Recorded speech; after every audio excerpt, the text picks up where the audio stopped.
আপনার ভালো দেখতে পারেন এরকম বহু লোক আছে না?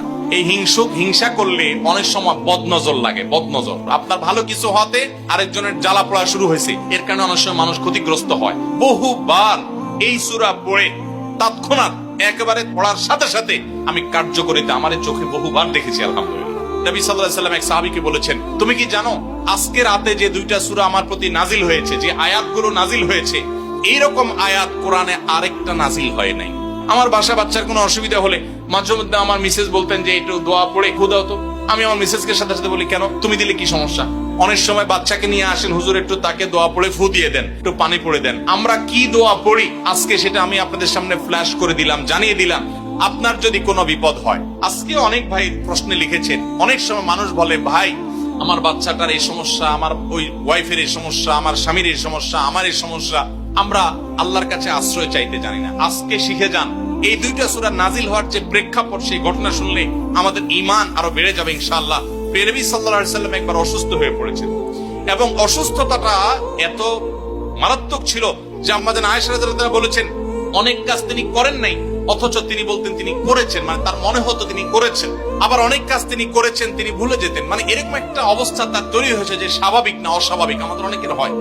তখন নবী সাল্লাল্লাহু আলাইহি ওয়াসাল্লাম বিভিন্ন তখনকার যে চিকিৎসক ছিল তাদের সহযোগিতা নিয়েছেন, বিভিন্ন ট্রিটমেন্ট করেছেন, কিন্তু কোনোভাবে কোনো কাজ হচ্ছিল না।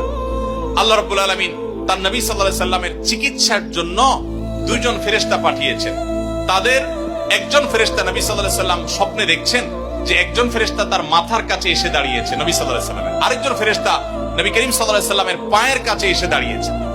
মাথার কাছে যে ফেরেশতা দাঁড়িয়েছেন, ওই ফেরেশতা পায়ের কাছে থাকা ফেরেশতাকে জিজ্ঞাসা করছিলেন যে এই লোকটার কি হয়েছে, অর্থাৎ নবী সাল্লাল্লাহু আলাইহি ওয়াসাল্লামের কি হয়েছে। তখন পায়ের কাছে থাকা ফেরেশতা খুব মনোযোগ সহকারে শুনেন, পায়ের কাছে যে ফেরেশতা দাঁড়ায় ছিলেন উনি বলতেছেন, ওনাকে, অর্থাৎ আমাদের নবী সাল্লাল্লাহু আলাইহি ওয়াসাল্লামের কথা বলছেন, ওনাকে জাদু করেছে। পায়ের কাছে থাকা ফেরেশতা এটা বলার পর মাথার কাছে থাকা ফেরেশতা আবার জিজ্ঞাসা করলেন, কে জাদু করেছে? পায়ের কাছে থাকা ফেরেশতা তার নামও বলেছে, লবিদ ইবনে আসাম নামে এক ইহুদি, উপর দিয়া মুনাফিক মুসলমান সাজছে, আসলে সে ইহুদি, সে জাদু করছে নবী সাল্লাল্লাহু আলাইহি ওয়াসাল্লাম।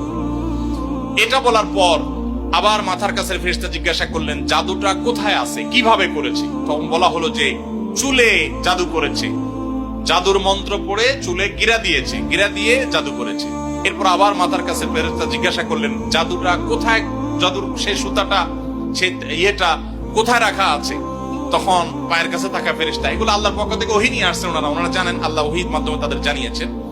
তো তারা বললেন যে, তিনি বললেন যে সেটা অমুক কূপের নিচে, পাথরের নিচে চাপা দিয়ে রাখা আছে। নবী করিম সাল্লাল্লাহু আলাইহি ওয়াসাল্লামের স্বপ্ন শেষ হওয়ার পর উনি আম্মা জান আয়েশাকে সবাইকে বললেন এই অবস্থা। এরপর তিনি সেই সুতা তুলে আনলেন, সুতা তুলে এনে সেটা যখন ধ্বংস করলেন, গিরা খোলার ব্যবস্থা করলেন, সেই চুল, তখন দেখা গেল নবী সাল্লাল্লাহু আলাইহি ওয়াসাল্লামকে আল্লাহ তাআলা অলৌকিক ভাবে সাথে সাথে সুস্থ করে দিয়েছে। আপনি কোন আলিমের কাছ থেকে দোয়া দুরূদ পড়িয়ে নিতে পারেন, পানি পোড়া নিতে পারেন, তেল পোড়া নিতে পারেন, শরীরে ফু দিয়ে নিতে পারেন, এগুলো জায়েজ। রুকিয়া, ঝাড়ফুঁক বলে এগুলোকে, কোরআন আয়াত দিয়ে এগুলো করলে অসুবিধা নেই ঝাড়ফুঁক করা। কিন্তু আপনারা যারা এখানে আছেন সবাই এই আমলটা করতে পারেন। সেটা কি? সূরা ফালাক এবং সূরা নাস আপনারা ঠিকমতো পড়বেন। দেখেন আপনার বাচ্চার কোনো অসুবিধা হয়েছে, আপনি নিজে পড়বেন। কোনো হুজুরি দিয়ে করাতে পারলে ভালো। রাত 10টা বাজে বাচ্চা হঠাৎ কান্নাকাটি শুরু করছে, অস্বাভাবিক, আপনার কাছে মনে হচ্ছে অস্বাভাবিক কিছু, তো আপনি সূরা ইখলাস, সূরা ফালাক, সূরা নাস 3 বার পড়ে বাচ্চাকে ফু দেন।